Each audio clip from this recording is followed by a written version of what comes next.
नमस्कार। देश की बात में आप सभी का स्वागत है, अभिनंदन है। लोकसभा चुनाव के जब नतीजे आए और उसमें उत्तर प्रदेश में भारतीय जनता पार्टी का प्रदर्शन खराब रहा, कमजोर रहा, तो अनुमान ये लगाया गया कि अब योगी आदित्यनाथ संकट में आ सकते हैं, उनकी भूमिका थोड़ी कमजोर हो सकती है। एक अनुमान ये भी लगाया गया कि हो सकता है वो थोड़ा डिमोरलाइज हो जाए। होता है ना, आदमी थोड़ा कहता है कि भाई अब क्या करें, थोड़े दिन पीछे बैठो, शांत रहो, रही मन चुप हुए बैठिए देख दिनन को फेर, ऐसा भी लोग कह रहे थे। लेकिन जब लोकसभा चुनाव के परिणाम के लगभग 100 दिन हो गए, उस वक्त अगर आप समीक्षा करें इन 100 दिनों में योगी आदित्यनाथ ने अपनी भूमिका को किस ढंग से फोकस्ड किया है, शार्प किया है, और किस ढंग से वो बिना किसी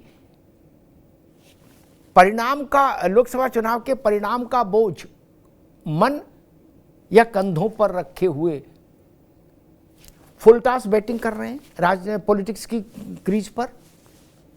चौका भी मार रहे हैं, छक्का भी मार रहे हैं, दाएं भी मार रहे हैं, बाएं भी मार रहे हैं। ये एक बड़ा वो है, समीक्षा का एक बिंदु बनता है। अन्यथा सामान्यतः जब ऐसा प्रदर्शन हो, वो प्रत्याशा के एकदम विपरीत, उम्मीद के एकदम विपरीत, तो जो बड़ा नेता होता है, जिसके कंधों पर चुनाव चलता है, वो डिमोरलाइज हो जाता है। उसको लगता है कि भाई क्या हुआ, कैसे हो गया। फिर उसको दोबारा से रिदम में आने में समय लग जाता है। ऐसे तमाम उदाहरण हैं। और राष्ट्रीय पार्टियों में तो एक संकट और ये भी होता है कि अगर आपके राज्य में प्रदर्शन खराब हो जाए और आप मुख्यमंत्री हैं, तो फिर आपके लिए भी संकट हो जाता है, व्यक्तिगत तौर पर भी। आपके सारे विरोधी एकजुट होने लगते हैं। केंद्रीय नेतृत्व को भी कई बार लगता है कि भाई पता नहीं ये परिणाम क्यों नहीं दे पाए, आगे भी दे पाएंगे कि नहीं। तो सारा जो चिंतन है वो आपके विरुद्ध हो जाता है। जो लोग योगी आदित्यनाथ के विरोधी हैं, वो इस खुशफहमी के शिकार थे या इस खुशफहमी को लेकर सो रहे थे और इसी खुशफहमी को लेकर जग रहे थे कि अब आया ऊंट पहाड़ के नीचे। बोले गुरु अब की तो बच नहीं सकते योगी जी। कुछ कोशिशें भीतर से भी हुई, कुछ बाहर से भी हुई। लोगों ने योगी जी की पत्री देखकर तारीखें अनाउंस करना शुरू कर दिया। कोई बोला अब गए, कोई बोला तब गए। केजरीवाल जैसे बड़े स्तर के राजनेता तारीख देने लगे योगी जी के जाने की। भाजपा के आंगन में भी कुछ छुटपुट आतिशबाजी हुई, सुतली बम, अनार चले। लेकिन इन सब चीजों से योगी आदित्यनाथ बहुत तेजी के साथ उबर गए और उन्होंने सब चीजों को नकार के पीछे धकेल दिया। और फिर उत्तर प्रदेश की राजनीति के पटल पर वो अपने जो उनकी एक शैली है ना, फ्री स्टाइल बैटिंग की, उस शैली के साथ दिखाई देने लगे, सरकार में भी और सरकार के बाहर भी। अभी एक ताजा उदाहरण आप लोगों ने देखा ही होगा कि बृहस्पतिवार को योगी आदित्यनाथ ने अपने मंत्रिमंडल की बैठक, पूरे मंत्रिमंडल की बैठक बुलाई और 75 जिले हैं उत्तर प्रदेश में। उसमें 75 में से 73 जिलों के प्रभारी मंत्री बदल दिए एक स्ट्रोक में, सिंगल स्ट्रोक में। हटाओ, सब बदलो। सिर्फ 2 जिले छोड़े जिनके प्रभारी नहीं बदले, बाकी 75 जिले बदल, 73 जिले बदल दिए। नए नियमावली बना दी। मंत्रियों से कहा कि ना, आप मंत्री हैं तो ज़मीन पर जाइए, कार्यकर्ता से मिलिए, जनता से मिलिए, समस्याओं के समाधान का एक नया तंत्र विकसित करिए, मैकेनिज्म। और महीने में एक दिन जिस जिले के प्रभारी हैं वहाँ रात में रुकिए, 24 घंटे वहीं रहिए। ये नहीं कि गए, देहरी छुई और भाग आए, फोटो खिंचा दी और फोटो डाल दी, उन्होंने वहीं रहिए। हर जिले का एक सीनियर आईएएस अधिकारी नोडल ऑफिसर होता है, सारे नोडल ऑफिसर्स भी बदल दिए, यानी प्रभारी मंत्री भी बदल दिए और नोडल ऑफिसर्स भी बदल दिए जिलों के। ये कवायद भी बताती है कि मुख्यमंत्री किसी भी किस्म के आंतरिक या बाह्य दबाव से बाहर होकर बैटिंग कर रहे हैं। अन्यथा इतना बड़ा निर्णय, ये छोटी कवायद, छोटा फैसला नहीं है, सारे जिलों के प्रभारी बदल देना। और 75 जिले हैं तो 25-25 जिले मुख्यमंत्री और दोनों उप मुख्यमंत्रियों के पास रहेंगे। वो हर 4 महीने पर रोटेट होंगे, यानी एक साल में 12 महीने के भीतर मुख्यमंत्री और उनके दोनों उप मुख्यमंत्रियों के पास पूरे प्रदेश के हर जिले का प्रभार आ जाएगा प्रकारांतर से। इसी तरीके से आप देखिए कि आयोग और समितियां जो जहां राजनीतिक नियुक्तियां होती हैं वर्षों से पड़ी हुई थी। लोग कहते थे कि योगी जी बना नहीं पा रहे क्या, अनुमति नहीं मिली क्या, हरी झंडी नहीं मिली क्या, दिल्ली से नहीं मिली। योगी ने उस भ्रम को भी तोड़ दिया। धुआंधार कमीशनों का गठन कर दिया, ओबीसी कमीशन बना दिया, विमेन कमीशन बना दिया, माइनॉरिटी कमीशन बना दिया, धुआंधार कर रहे हैं। और जिसको जो बना दिया उसमें राई रत्ती फेरबदल नहीं कर रहे किसी कहने से। ये भी जान लीजिए, अपर्णा यादव मुलायम सिंह जी की पुत्रवधू, प्रतीक यादव की पत्नी, अपर्णा यादव को उन्होंने महिला आयोग में उपाध्यक्ष बना दिया। बड़ी खबरें चली, 4 दिन अपर्णा ने चार्ज भी नहीं लिया कि अपर्णा नाराज हैं, वो छोटा पद दिया है, वो दिल्ली में आके अमित शाह जी से भी बात करेंगी और ये करेंगी और वो करेंगी, वो किया, ये किया, तमाम कथाएं आई, तमाम कहानियां आई।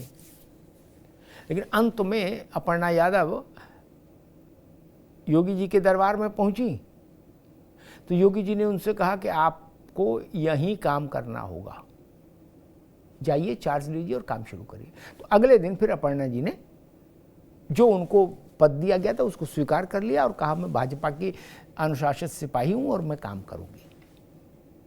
ये इस चीज से भी समझ में आता है कि दबाव नहीं मानेंगे, राय सुनी जाएगी लेकिन दबाव नहीं। और एक और परिवर्तन है, जनप्रतिनिधियों के साथ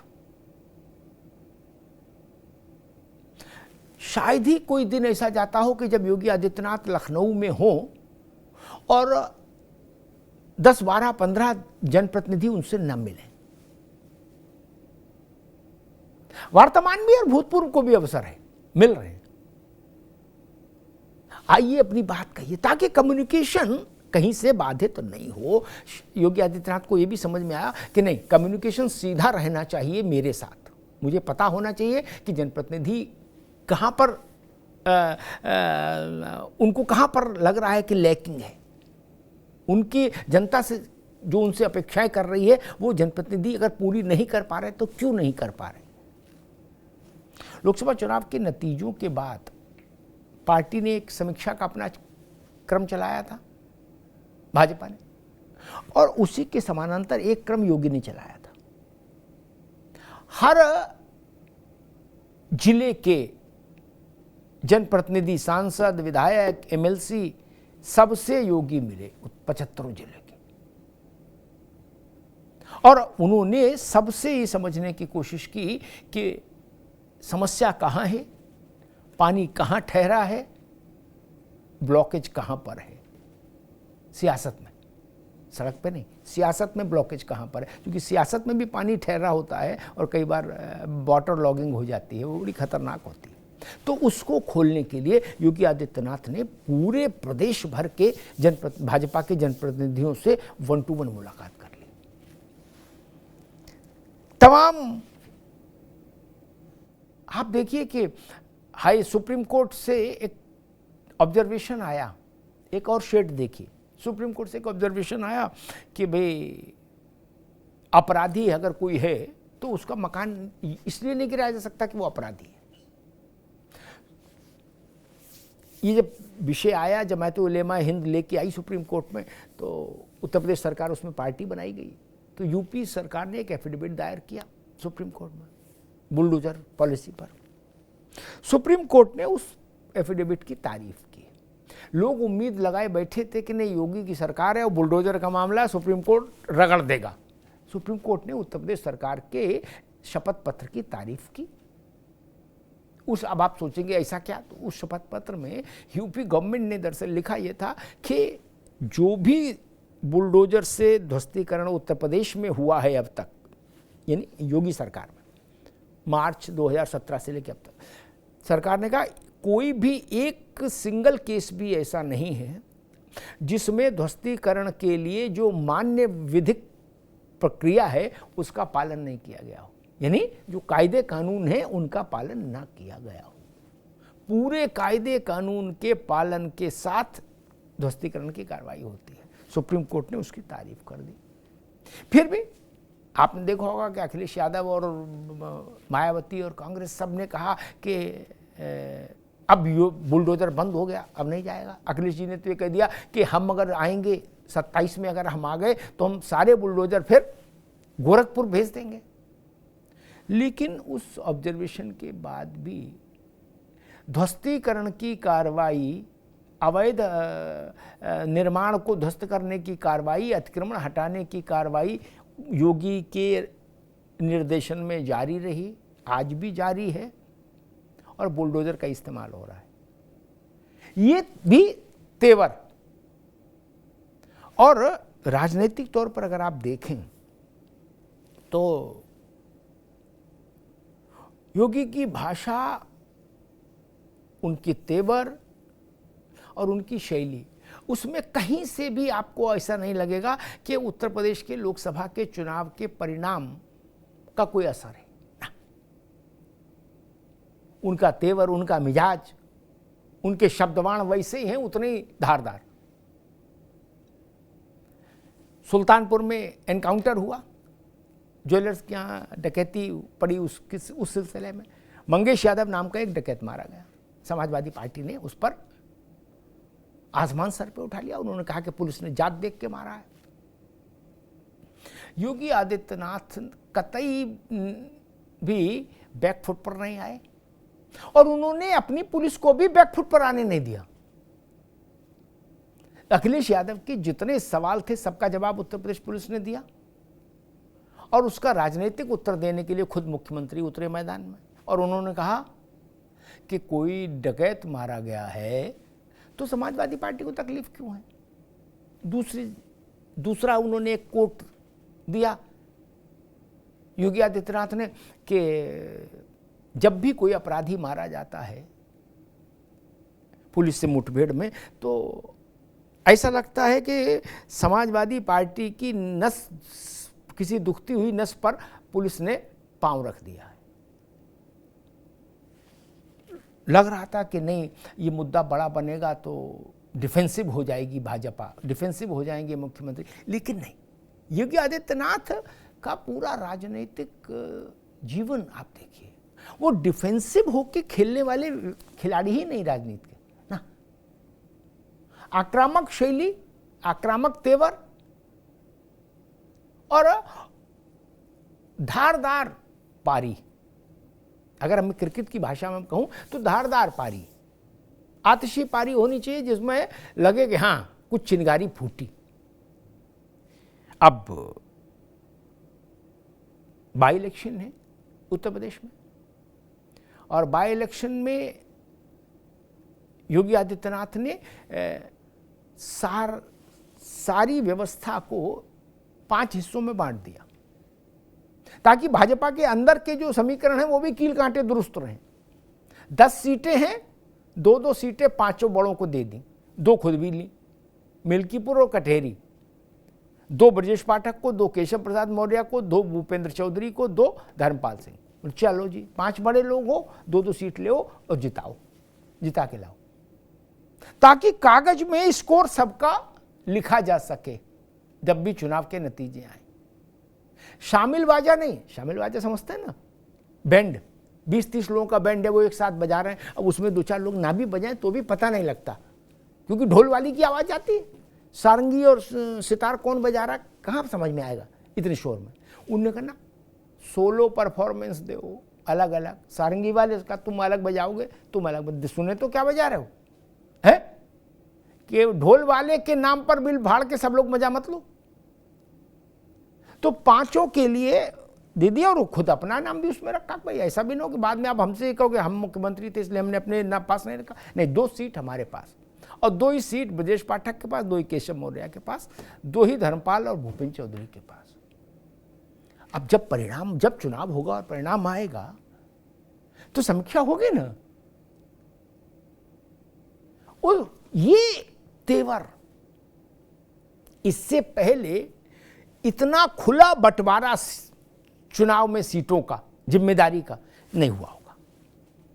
योगी का इस मूड को समझिए, जिले भी मंत्रियों को इस पर बांटो लिखत पढ़त में, ताकि उन जिलों की प्रोग्रेस पर सीधे सवाल मंत्री से कर सकें, और चुनाव की सीटें भी बांटो सीधे 5 बड़ों में, ताकि रिपोर्ट कार्ड तैयार हो सके। और योगी ने अपने मंत्रियों से कहा है कि जिलों में जाइएगा तो हर महीने की रिपोर्ट बनाइएगा और मुझे भेजिएगा सीधे मुख्यमंत्री कार्यालय को, मैं जांचूंगा आपकी रिपोर्ट। यानी हर महीने हर मंत्री योगी के स्कैनर पर होगा उसकी रिपोर्ट कि पीलीभीत का जो प्रभारी है उसने पीलीभीत में एक महीने में क्या काम किया, और बरेली वाले ने बरेली में क्या किया, और आजमगढ़ वाले ने आजमगढ़ में क्या किया। तो ये नया दृश्य है, ये नया तेवर और कलेवर है योगी आदित्यनाथ का, जिसमें ये ख्याल नहीं कर रहे हैं कि नहीं, एक तो जैसे होता ना पहले 5 दिवसीय क्रिकेट मैच होता था, टुक टुक करके लोग घंटों खेलते थे, 2020 स्टाइल में सटासट चौका भी छक्का भी।